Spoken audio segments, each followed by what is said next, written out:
ಹೇಗಿದ್ದೀರಾ? ಎಲ್ಲರೂ ಚೆನ್ನಾಗಿದ್ದೀರಾ ಅನ್ಕೋತೀನಿ. ಇವತ್ತಿನ ರೆಸಿಪಿ ಬಂದು ಮಕ್ಮಲಿ ಚಿಕನ್ ಅಂತ. ಅದು ಹೇಗೆ ಮಾಡೋದು ಮತ್ತು ಅದಕ್ಕೆ ಬೇಕಾಗಿರೋ ಇಂಗ್ರೀಡಿಯೆಂಟ್ಸ್ ನೋಡ್ಕೊಂಡು ಬರೋಣ. ನೋಡಿ, ಇವಾಗ ಮೀಡಿಯಮ್ ಸೈಜ್ 2 ಈರುಳ್ಳಿ ತೊಗೊಂಡಿರೋದು ಮತ್ತು 2 ಗೆಡ್ಡೆ ಬೆಳ್ಳುಳ್ಳಿ, 1/4 ಇಂಚು ಶುಂಠಿ ತೊಗೊಂಡಿರೋದು, ನೋಡಿ 15 ಪೀಸು ಗೋಡಂಬಿ ತೊಗೊಂಡಿರೋದು ಮತ್ತು 10ರಿಂದ 12 ಹಸಿಮೆಣಸಿನ್ಕಾಯಿ ತೊಗೊಂಡಿರೋದು.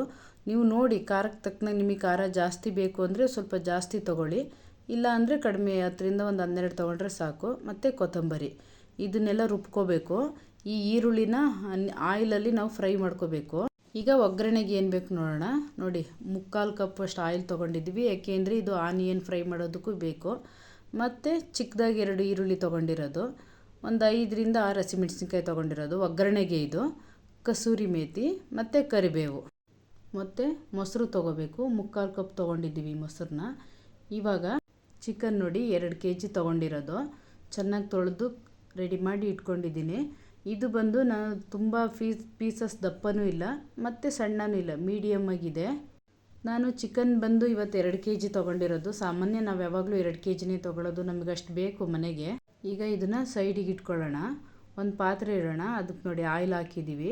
ಆಯಿಲ್ ಹಾಕಿ ಸಣ್ಣದಾಗಿ ಹೆಚ್ಚಿರೋ ಆನಿಯನ್ ಹಾಕ್ಕೊಳ್ಳೋಣ. ಇದು ಬ್ರೌನ್ ಕಲರ್ ಬರೋವರೆಗೂ ಫ್ರೈ ಮಾಡಿ.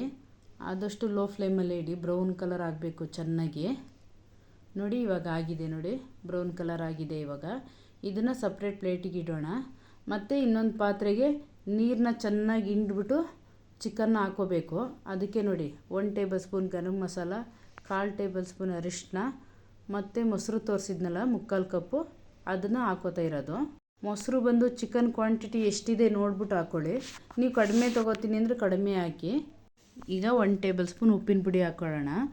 ನೆಕ್ಸ್ಟು ನೋಡಿ, ಇವಾಗ ನಾವು ಫ್ರೈ ಮಾಡಿಟ್ಟಿದ್ವಲ್ಲ ಈರುಳ್ಳಿ, ಅದು ಮತ್ತು ಹಸಿಮೆಣಸಿನ್ಕಾಯಿ ಕೊತ್ತಂಬರಿ ಅದು ರುಬ್ಕೋಬೇಕು. ಈ 1/4 ಟೇಬಲ್ ಸ್ಪೂನ್ ಚಿಕನ್ ಮಸಾಲ ಹಾಕ್ತಿರೋದು. ಚಿಕನ್ ಮಸಾಲ ಬಂದು ಆಪ್ಷನಲ್ಲು, ನೀವು ಬೇಕಾದ್ರೆ ಹಾಕೋಬೋದು, ಇಲ್ಲ ಸ್ಕಿಪ್ ಮಾಡ್ಬೋದು ಬೇಡ ಅಂದರೆ. ಈಗ ರುಬ್ಬಿರೋ ಮಸಾಲೆ ಹಾಕ್ತಾ ಇರೋದು. ಇದನ್ನೆಲ್ಲ ಹಾಕಿ ಚೆನ್ನಾಗಿ ನಾವು ಇವಾಗ ಮಿಕ್ಸ್ ಮಾಡಬೇಕು. ಇದು ಚಿಕನ್ನು ಮತ್ತು ಮಸಾಲೆ ಚೆನ್ನಾಗಿ ಮಿಕ್ಸ್ ಮಾಡಿ. ಇವಾಗ ರುಬ್ಬಿರೋ ಮಸಾಲೆ ಮತ್ತು ಚಿಕನ್ನು ಅದನ್ನು ಚೆನ್ನಾಗಿ ಮಿಕ್ಸ್ ಮಾಡಬೇಕು. ಮಿಕ್ಸ್ ಮಾಡಿ ನಾವು ಏನಿಲ್ಲ ಅಂದರೂ 1/2 ಅವರ್ ಮ್ಯಾರಿನೇಟ್ ಆಗೋಕ್ಕೆ ಬಿಡಬೇಕು. ನಾವು 1/2 ಅವರ್ ಮ್ಯಾರಿನೇಟ್ ಆಗೋಕ್ಕೆ ಬಿಟ್ಟರೆ ಅದು ಮಸಾಲೆ ಬಂದು ಚಿಕನ್ ಜೊತೆ ಚೆನ್ನಾಗಿ ಹಿಡಿದಿರುತ್ತೆ, ಆವಾಗ ಟೇಸ್ಟು ತುಂಬ ಚೆನ್ನಾಗಿ ಬರುತ್ತೆ. ಈಗ ಇದನ್ನು ನಾವು ಸೈಡಿಗೆ ಇಡೋಣ ಮುಚ್ಚಿ. ನೆಕ್ಸ್ಟು ನೋಡಿ, ಬಾಣಲೆಗೆ ಆಯಿಲ್, ನಾನು ಆನಿಯನ್ ಹಾಕಿ ಫ್ರೈ ಮಾಡಿದ್ನಲ್ಲ ಆಯಿಲು, ಅದೇ ಆಯಿಲಿಗೆ ಹಸಿಮೆಣಸಿನ್ಕಾಯಿ ಮತ್ತು ಈರುಳ್ಳಿ ಹಾಕೋತಾ ಇರೋದು. ಇದು ಸ್ವಲ್ಪ ಫ್ರೈ ಆಗಲಿ. ಇವಾಗ ಒಂದು ವಿಚಾರ ಶೇರ್ ಮಾಡಬೇಕು ನಿಮ್ಮ ಹತ್ರ. ಏನಂದರೆ, ನಾವು ಆ್ಯಕ್ಚುಲಿ ಯೂಟ್ಯೂಬ್ ಶುರು ಮಾಡಿ 20 ಡೇಸ್ ಆಯ್ತಷ್ಟೇ. ನಮಗೆ ಅಷ್ಟು ಬೇಗ 200 ಸಬ್ಸ್ಕ್ರೈಬರ್ಸ್ ಆಗಿದ್ದಾರೆ. ತುಂಬ ಚೆನ್ನಾಗಿ ಸಪೋರ್ಟ್ ಮಾಡ್ತಾಯಿದ್ದೀರಾ. ದಯವಿಟ್ಟು ಹೀಗೆ ಸಪೋರ್ಟ್ ಮಾಡಿ. ಒಳ್ಳೊಳ್ಳೆ ರೆಸಿಪಿಗಳನ್ನ ತೋರಿಸ್ತೀವಿ ನಾವು. ನೋಡಿ, ಇವಾಗ 1 ಸ್ಪೂನ್ ಉಪ್ಪಿನ ಪುಡಿ ಹಾಕೋತಾ ಇರೋದು ಮತ್ತು ಕರಿಬೇವು.